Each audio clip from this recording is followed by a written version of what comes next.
Yo viví en Tokio hace unos 2 años cuando esto sucedió. Trabajaba como diseñador freelance, así que mi horario era un poco desordenado. A veces pasaba la madrugada trabajando y solo salía de casa a media tarde. En esa época vivía en un apartamento pequeño en Shinagawa, cerca de una línea ferroviaria antigua. El alquiler era barato, y eso ya decía mucho sobre el barrio en calles estrechas, comercios viejos y una sensación de que el tiempo allí pasaba más lento. Me gustaba sobre todo porque no había mucho movimiento, pero siempre escuchaba comentarios sobre un cruce de tren cercano, que la gente evitaba después del anochecer. Nunca le presté atención, pensaba que era exageración o superstición local. Era una noche de miércoles, a comienzos del otoño. Había estado todo el día encerrado en casa, terminando un proyecto, y decidí salir a buscar algo para comer. El Kenbini más cercano estaba al otro lado de la vía del tren, así que inevitablemente tenía que pasar por ese cruce. La temperatura estaba agradable, pero el viento traía un olor metálico que siempre asocié con hierro oxidado. Las luces de la calle parpadeaban de vez en cuando, como si el cableado fuera viejo. Casi no había nadie caminando por ahí. Cuando llegué cerca de la barrera me di cuenta de que estaba baja, señal de que iba a pasar un tren.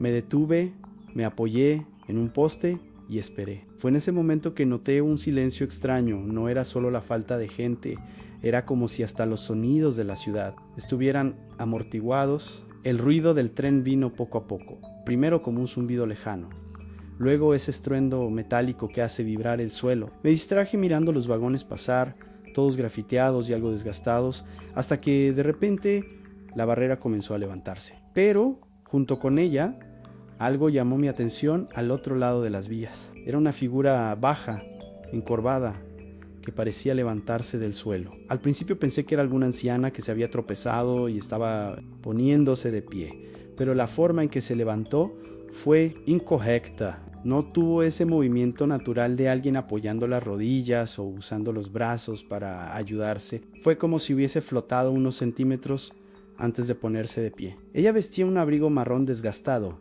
de esos que parecen tener décadas de uso, y tenía un pañuelo cubriéndole el rostro hasta la nariz. El pañuelo tenía estampados, pero tan desteñidos que no se podía entender el dibujo. Lo que me incomodó fue que, aún con la barrera ya levantada y el camino libre, ella no cruzó. Se quedó parada, mirando en mi dirección. No podía ver bien sus ojos, pero sabía que estaban fijos en mí. La sensación era como estar atrapado en la mirada de alguien que te conoce, pero no de forma buena, a menos más bien, como si te estuviera evaluando, pesando algo dentro de ti. Sentí un escalofrío en la nuca y, sin darme cuenta, di un paso atrás. Debería haber simplemente cruzado y seguido mi camino, pero me quedé paralizado. Era como si mis piernas hubieran olvidado cómo moverse. El viento aumentó de repente y el pañuelo en su rostro se movió solo un poco, lo suficiente para que viera que su piel era demasiado pálida, casi grisáceo,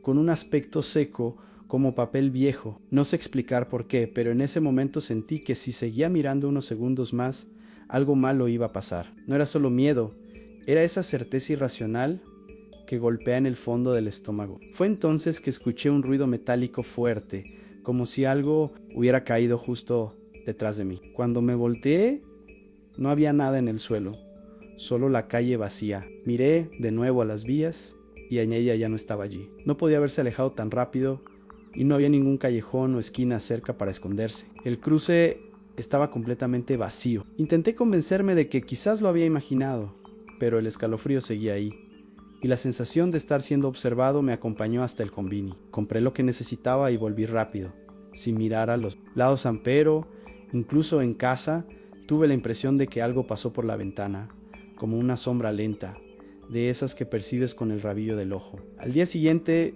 desperté con una sensación pesada, como si no hubiera descansado nada. Me dolía la cabeza y me sentía un poco mareado, como cuando tienes una gripe fuerte. Lo primero que pensé fue en lo que había visto la noche anterior, pero intenté culpar al insomnio y al exceso de trabajo. Pasé el día en casa, evitando salir, pero al final, la tarde tuve que ir a la estación a recoger un paquete que había llegado. El camino más rápido era justamente pasando por el mismo cruce. Dudé unos minutos, pero pensé que con gente alrededor no habría problema.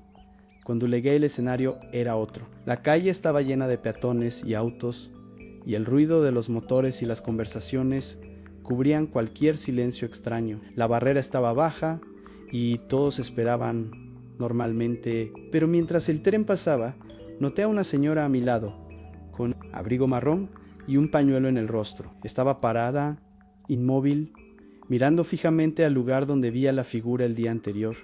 No movía la cabeza, no parpadeaba, nada. No pude evitar mirarla, y fue entonces que giró lentamente el rostro en mi dirección. Sus ojos eran de un marrón tan oscuro que parecían negros, y había algo en ellos que me hizo sentir como si me estuviera hundiendo. Desvié la mirada inmediatamente, fingiendo revisar el celular, pero era como si su presencia siguiera, presionándome, aunque no la mirara. El tren terminó de pasar, la barrera subió y la gente empezó a cruzar. Seguí junto a ellos, sin valor para mirar atrás. Pero a mitad del camino sentí un toque leve en mi hombro izquierdo, casi imperceptible, pero frío como metal helado. Me giré rápido y no había nadie lo suficientemente cerca para haber hecho eso. La señora que estaba a mi lado ya no estaba. El resto del camino hasta la estación fue una mezcla de paranoia y esa sensación de que algo caminaba detrás de mí. Escuchaba pasos al mismo ritmo que los míos,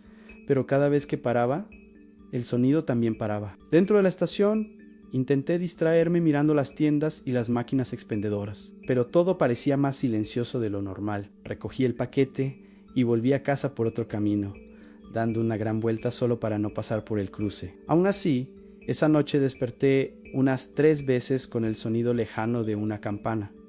El mismo sonido que suena en el cruce cuando la barrera baja. En el tercer día empecé a pensar que estaba paranoico, pero al mismo tiempo no podía librarme de la sensación de que algo me había seguido desde ese cruce.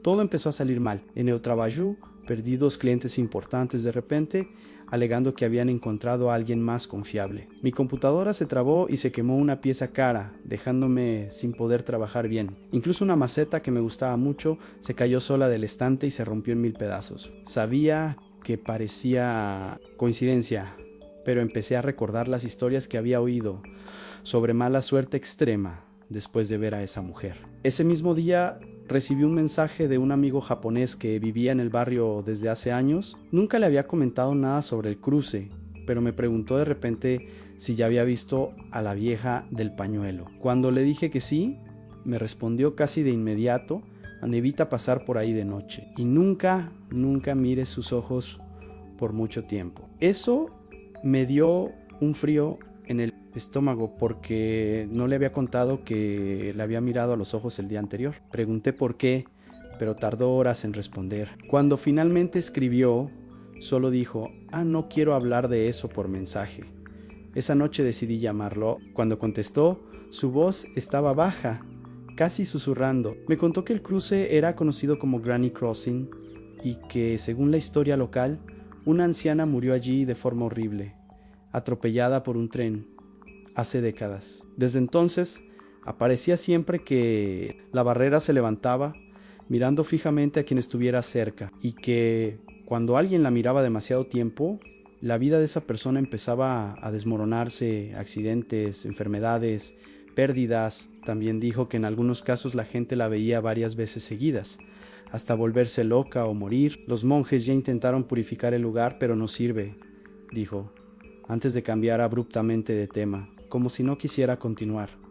Colgué el teléfono sintiéndome peor que antes. Ya no era solo superstición, había un peso real en su voz. Pasé el resto de la noche intentando no pensar en eso, pero cualquier ruido fuerte me hacía saltar. Hasta que, alrededor de las 2 de la madrugada, escuché el sonido de la campana del cruce, nítido, como si estuviera justo en mi calle. Fui a la ventana, pero la calle estaba vacía. La campana paró de repente, y en el reflejo del vidrio 6, por un segundo, el contorno de una mujer con abrigo marrón parada detrás de mí, dentro del cuarto. Cuando me giré, no había nadie. El frío que sentí en ese momento no fue solo físico. Parecía que el aire a mi alrededor se había vuelto más denso, difícil y respirar. Después de esa noche, mi vida no volvió a la normalidad. En los días siguientes, cualquier lugar al que iba, parecía tener algunas sombras siguiéndome. En el metro, a veces veía el reflejo de alguien parado detrás de mí en el vidrio,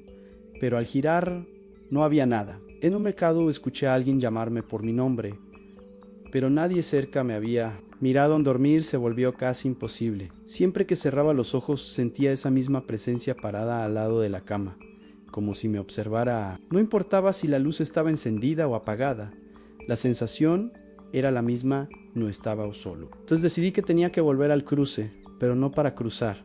Quería ver si realmente podía confirmar que aquello venía de ahí. Fui en una tarde lluviosa. El lugar estaba completamente desierto. Esperé unos minutos y cuando la barrera empezó a bajar, el sonido de la campana resonó tan fuerte que sentí mi pecho vibrar. Fue en ese momento que vi, al otro lado de las vías, la figura parada, inmóvil, con el mismo abrigo marrón, mirándome. No era una mirada amenazante, pero tampoco neutral. Era como si me estuviera analizando. Antes de que pudiera reaccionar, el tren pasó entre nosotros, y cuando desapareció, ella tampoco estaba. Salí de allí con el corazón latiendo tan fuerte que parecía que había corrido un maratón. En el camino de regreso, mi coche empezó a tener problemas de repente. El tablero parpadeó, el motor perdió fuerza y por un momento pensé que me quedaría parado en medio de la calle. Logré llegar a casa, pero cuando fui a abrir la puerta, mi vecino vino corriendo a decirme que un pedazo del techo de mi cochera se había caído por el viento.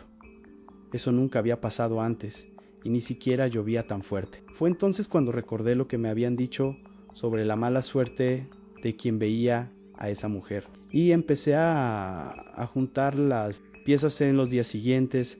Cosas extrañas comenzaron a acumularse. Mi celular dejó de encender de repente. Perdí un documento importante que estaba seguro había dejado sobre la mesa. E incluso un amigo cercano sufrió un accidente leve después de venir a visitarme. Con cada acontecimiento, la sensación de ser observado volvía aún más fuerte. No importaba dónde estuviera, en el trabajo, en el ascensor, hasta un baú, siempre tenía la impresión de que algo estaba detrás de mí, esperando el momento adecuado para mostrarse de nuevo. Después de todo eso, decidí buscar ayuda de verdad. Hablé con una persona que trabaja con energía y limpieza espiritual.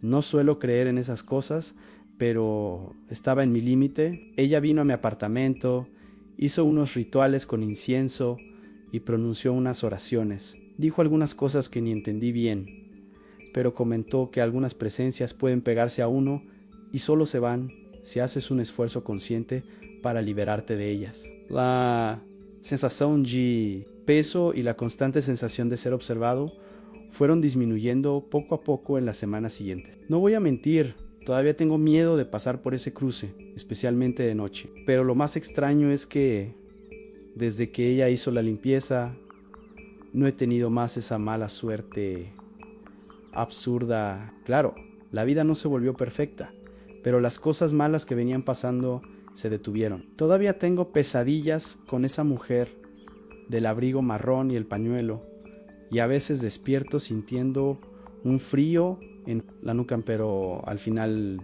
creo que logré liberarme de ese peso que me estaba hundiendo. Nunca olvidaré lo que vi en ese cruce, ni lo que sentí. Lo más loco es que después de todo esto empecé a prestar más atención a las historias que la gente cuenta sobre esos lugares, un poco olvidados de la ciudad. Me di cuenta de que por más que intentemos ignorar, hay cosas que simplemente quedan ahí esperando ser notados y que no podemos controlar todo, por más racionales que seamos. A veces el miedo no viene solo de lo visible, sino de lo que sentimos que está más allá de nuestra comprensión. Hoy evito pasar por el cruce de tren de noche y cada vez que estoy cerca acelero el paso, mirando poco a los lados. No sé explicar exactamente qué pasó en ese cruce y tal vez nunca lo sepa, pero sé que fue real y que algo de ese lugar me eligió de una manera de la que no se puede escapar completamente. Si alguien ahí ha pasado por algo parecido o tiene un consejo sobre cómo lidiar con esto, estoy aquí para escuchar, porque sinceramente hasta hoy no sé cómo escapar de la sombra de esa vieja que nunca salió de las vías. Si te gustó esta leyenda urbana de Japón, deja tu like y compártela con tus amigos. Y si quieres descubrir nuevas historias, sigue el canal y activa la campanita.